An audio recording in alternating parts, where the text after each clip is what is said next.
Dios les bendiga. En esta ocasión vamos a estar ya cerrando lo que es el punto número 8 de nuestra confesión de fe de Cristo el mediador.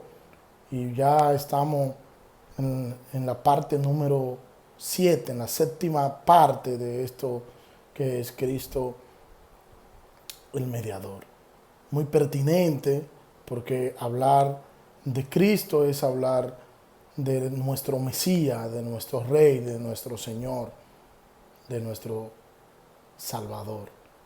Y vamos a estar viendo, quiero de inmediato citar la primera parte del texto que voy a estar utilizando como base, que es el texto de nuestra confesión de fe. Cito: este oficio de mediador entre Dios y el hombre es propio solo de Cristo, quien es el profeta, sacerdote y rey de la iglesia de Dios, y no puede ni parcial ni totalmente ser transferido a ningún otro. O sea, solo Cristo es el mediador, no hay otro. Cristo es el mediador, Cristo es el sacerdote, Cristo es el profeta, Cristo es el rey. Esto no se transfiere, no podemos decir, bueno, vamos a acercarnos al Padre a través de alguien más. No, eso es intransferible. Cristo es el único mediador entre Dios y el hombre, y es el único rey, sacerdote de la iglesia. Quiero citar algunos textos y déjeme de inmediato iniciar con la primera carta a Timoteo, capítulo 2, versículo 5, dice allí en Timoteo: porque hay un solo Dios y un solo mediador entre Dios y los hombres, Jesucristo hombre. Versículo 6: quien se dio a sí mismo en rescate por todos, de lo cual se dio testimonio a su debido tiempo. La idea es que no hay otro camino de salvación. La salvación es solo a través de nuestro Señor Jesucristo. Hay un solo Dios, hay un solo mediador, un enviado, solo hay uno, que es Jesucristo, pero un mediador es alguien que interviene entre dos partes para resolver un conflicto. Eso es un mediador. Jesucristo es el único mediador que puede restaurar la paz entre Dios y los pecadores.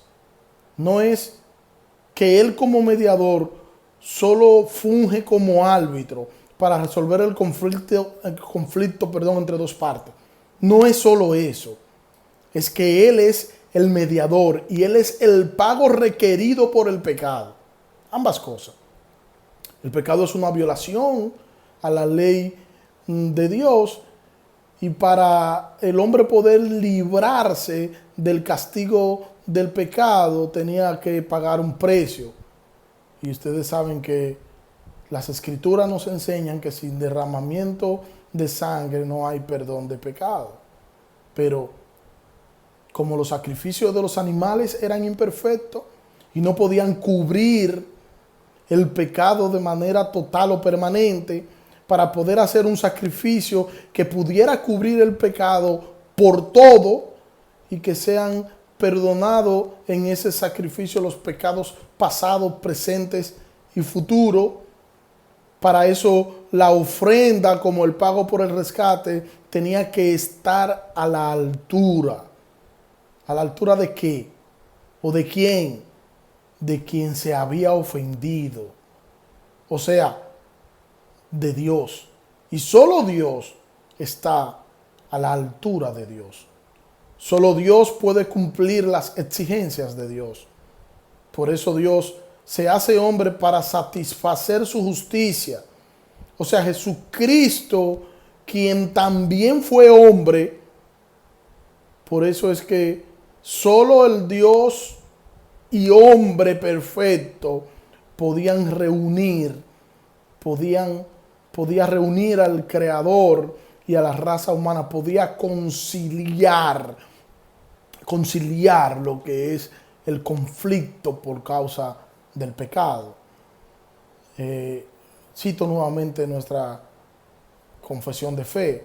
Esta cantidad y orden de oficios son necesarios, pues por nuestra ignorancia tenemos necesidad de su oficio profético, y por nuestra separación de Dios y la imperfección del mejor de nuestros servicios, necesitamos su oficio sacerdotal para reconciliarnos con Dios y representarnos aptos con Él.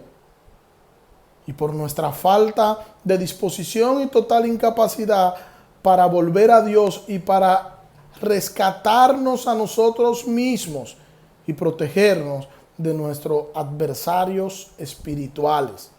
Necesitamos su oficio real para convencernos, subyugarnos, atraernos, sostenernos, librarnos y preservarnos para su reino celestial.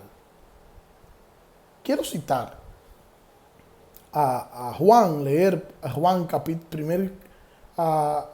Evangelio según San Juan, capítulo 1, versículo 18. Dice: a Dios nadie le ha visto jamás. El Dios único que está en el seno del Padre, Él le ha dado a conocer. En Dios hay armonía y podemos ver la intimidad, el amor y el conocimiento mutuo que existe en Dios.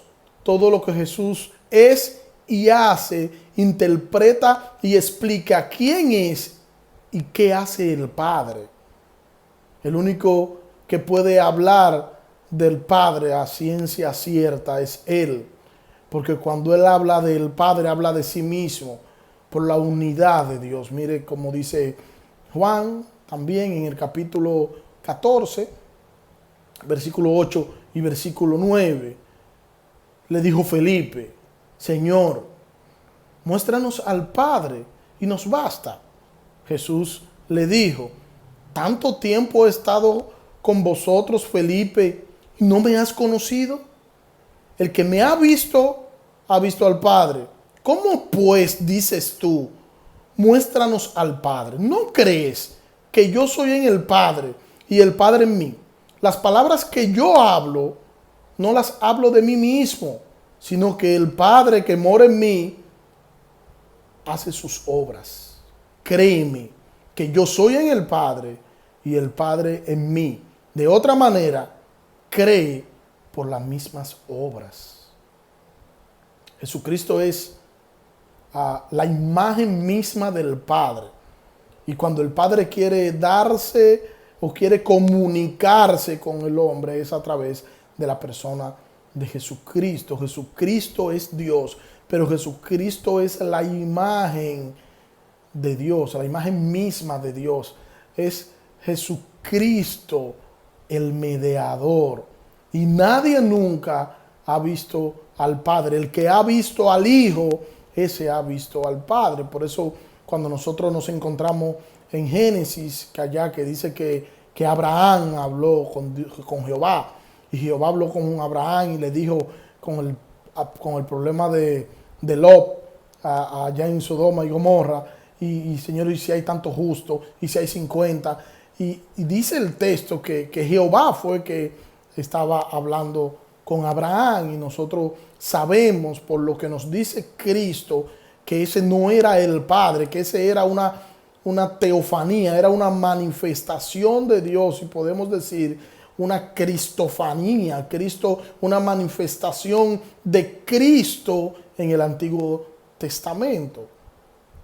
Y así todas esas manifestaciones en el Antiguo Testamento que nos dicen que Jehová se apareció y que Jehová le habló y que caminó con Jehová, ese era el Hijo, era una cristofanía, una manifestación de Cristo allá en el Antiguo Testamento. Sigo citando mi texto de la confesión de fe. Y por nuestra separación de Dios y la imperfección del mejor de nuestros servicios, necesitamos su oficio sacerdotal para reconciliarnos con Dios y presentarnos aptos para con Él. Colosenses capítulo 1, versículo 19, dice allí Colosenses: por cuanto agradó al Padre que en Él habitase toda plenitud, por medio de Él reconciliar consigo mismo todas las cosas, tanto sobre la tierra como en los cielos, habiendo hecho la paz mediante la sangre de su cruz. A vosotros también, aunque en otro tiempo estabais apartados y erais enemigos por tener la mente ocupada en las malas obras, ahora os ha reconciliado. Y os ha reconciliado, dice el versículo 22, en su cuerpo físico por medio de la muerte, para presentaros santos, sin mancha e irreprensible delante de Él, por cuanto permanecéis fundados y firmes en la fe, sin ser removidos de la esperanza del Evangelio que habéis oído, el cual ha sido predicado en toda la creación debajo del cielo. De este Evangelio yo, Pablo, llegué a ser ministro. Y en Gálatas capítulo 5, versículo 16 al 18 dice: digo pues, andad en el Espíritu, y así jamás satisfaréis los deseos de la carne, porque la carne desea lo que es contrario al Espíritu, y el Espíritu lo que es contrario a la carne. Ambos se oponen mutuamente para que no hagáis lo que quisierais. Pero si sois guiados por el Espíritu, no estáis bajo la ley. Y dice Hebreos capítulo 10, versículo 19: así que, hermanos, teniendo plena confianza para entrar al lugar santísimo por la sangre de Jesús, por el camino nuevo y vivo que Él abrió a través del velo, es decir, de su cuerpo, y teniendo un gran sacerdote sobre la casa de Dios, acerquémonos con corazón sincero, en plena certidumbre de fe, purificados los corazones de mala conciencia y lavados los cuerpos con agua pura. Nosotros podemos entrar con plena confianza a la presencia de Dios gracias al ministerio de sumo sacerdote de Jesucristo. Jesucristo es un camino nuevo, porque no es un camino provisto por el sistema de Levítico. Es un camino vivo porque da vida eterna y porque requirió la muerte y la resurrección de nuestro Salvador. El velo entre las dos secciones del tabernáculo era un tipo del cuerpo de Cristo. Para poder tener entrada a la presencia de Dios, el velo debía ser rasgado, o sea, su cuerpo debía ser quebrantado en la muerte. Cada vez que el sumo sacerdote entraba al lugar santísimo en el día de la expiación, el pueblo esperaba afuera que regresara con vida. Pero cuando Cristo entró al templo celestial, Él no regresó, sino que abrió la cortina y dejó abierto el camino al lugar santísimo para que todos pudiéramos seguirle. Y hoy tenemos acceso a Dios. Hermano, no olvidemos eso. Hoy nosotros tenemos acceso a Dios. Hoy tenemos pleno acceso a Dios. Y eso fue adquirido para nosotros con un costo enorme. Tenemos acceso a Dios. ¿Cuáles son las cosas que te atormentan? ¿Cuál es tu mayor necesidad? ¿Cuáles son tus miedos? ¿Qué tú quisieras pedirle a Dios? ¿Sabes tú quién es Dios? El pueblo de Israel esperaba afuera. El sumo sacerdote iba a la presencia de Dios. Y así se daba esta dinámica. Pero Jesucristo nos abrió el camino mediante su sufrimiento. Y hoy tenemos acceso directo. No tenemos que mandarle un mandado, un recado, una carta. No tenemos que mandársela. Nosotros podemos ir al trono de la gracia y hablar con nuestro Señor. Las heridas de la muerte del Cordero son nuestra llave para nosotros poder entrar con libertad y con confianza a la presencia de Dios. Eso no es cualquier cosa. Yo no estoy diciendo cualquier cosa. Estamos diciendo que podemos disfrutar de la presencia de Dios. Y eso no es cualquier cosa. Cuando tenga algunas dificultades, cuando tú tengas algunas situaciones difíciles, cuando creas que la situación se ha tornado muy dura e incluso crea que las cosas están saliendo de control, ve a Dios en oración, que tú tienes acceso a Él por medio de Jesucristo. Tú no eres una persona desconocida. El Señor te acercó y te abrió el camino y tú tienes acceso a Dios, acceso completo hacia Dios. El Dios que creó todas esas cosas y que tiene control de ellas. El Dios que ha creado cada cosa con un propósito determinado y marcado. El Dios que sigue gobernando su mundo de manera soberana. Ese es tu Dios. Y tú tienes acceso a Él. No es que Él está a la distancia y tú estás esperando a ver cuando Él se decida escucharte, cuando Él se decida prestarte atención. No. Tú tienes acceso a la presencia de Dios. Tú tienes acceso a Dios porque Cristo abrió el camino para que tú puedas tener esa bendición. Yo estuve viendo una película en estos días y había un príncipe que cada vez que iba a hablar con alguien se lo decía a su sirviente y su sirviente decía lo que el príncipe decía. Aunque la persona esté o estuviera al lado del príncipe, no se podía dirigir a él porque corría el riesgo de morir. Pero el sirviente era el único que podía hablar con el príncipe cada vez que quiera. Y cuando alguien quería tener una audiencia con él, simplemente hablaban con su sirviente y su sirviente entonces se la podía conseguir.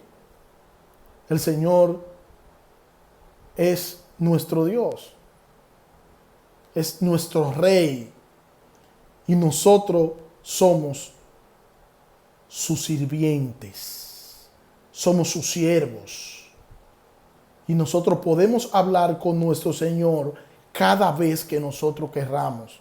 Tenemos acceso, no necesitamos intermediario para nosotros hablar con nuestro Señor. Jesucristo nos abrió el camino y tenemos libre entrada por su sangre. Acerquémonos al Señor, porque acercarse al Señor es el bien. Mira cómo lo dice el salmista Asaf en el Salmo 73, versículo 28. En cuanto a mí, la cercanía de Dios constituye el bien. En el Señor Jehová he puesto mi refugio para contar todas tus obras. El salmista está diciendo algo como esto: quiero estar lo más cerca posible de Dios. ¿Por qué dice esto el salmista? Porque él sabía que la presencia del Señor es lo mejor para nosotros poder refugiarnos. Que en los momentos de crisis, que en los momentos de dolor, que en los momentos de quebranto, que en medio de situaciones que nosotros no podamos manejar, la presencia de nuestro Dios es lo mejor para nosotros escondernos y refugiarnos en ella. Porque en su presencia hay plenitud de gozo. Y que la presencia del Señor nos protege, hay protección en su presencia. No hay un lugar donde nosotros podamos estar más seguros que en la presencia del Señor. Por eso debemos orar en todo tiempo y estar conscientes que nosotros vivimos permanentemente en la presencia de nuestro Señor. Y estamos más que seguros que Él hará cumplir en nosotros todos sus planes y sus propósitos. Cito nuevamente la siguiente parte de nuestro texto de la confesión. y por nuestra falta de disposición y total incapacidad para volver a Dios y para rescatarnos a nosotros mismos y protegernos de nuestros adversarios espirituales, necesitamos su oficio real